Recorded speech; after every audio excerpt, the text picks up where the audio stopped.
យើងសុបិនឃើញសង្សារចាស់អត្តន័យល្អទាំងព្រមមុននឹងឈានចូលដល់ការបកស្រាយសុបិនសូមបងប្អូនកុំភ្លេចជួយ like និង subscribe channel ខុងខងដើម្បីទទួលបាននូវវីដេអូថ្មីៗរៀងរាល់ថ្ងៃសុបិនឃើញអតីតសង្សារ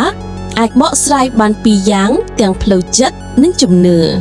បើយោងទ្រឹស្ដីតាមចិត្តវិទ្យាសុបិននេះអាចមកពីអ្នកថប់បារម្ភអំពីបញ្ហាជីវភាពប្រចាំខ្លាំងពេករហូតដល់គិតច្រើនហើយក៏ចេះតែឃើញអ្នកនេះឬអ្នកនោះនៅក្នុងយល់សុបិនឬមកពីអ្នកនឹកគិតពីអតីតសង្សារទើបខួរក្បាលរបស់អ្នកបង្ហាញរូបភាពរបស់គេពេលអ្នកគេងលងលក់បើតាមយោងតាមជំនឿដែលបកស្រាយចេញពីសៀវភៅសុបិនវាមានអត្ថន័យថា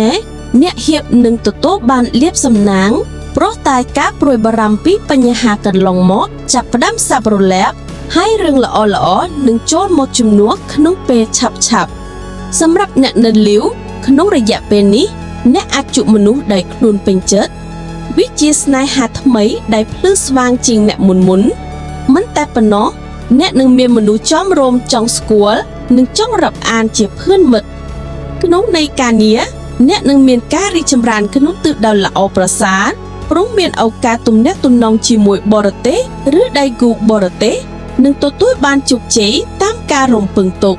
ចំពោះហិរញ្ញវត្ថុវិញការជួញដូរនឹងទទួលបានប្រាក់ចំណេញខ្ពស់ប្រសិនមានគម្រោងបើកអាជីវកម្មនេះជាពេលវេលាល្អណាស់ព្រោះតែប្រាក់នឹងហូរចូលសន្ធឹកប៉ុន្តែត្រូវចាយវាយដោយភាពឆ្លាតវៃផងអរគុណបងប្អូនទាំងអស់គ្នាសម្រាប់ការទស្សនា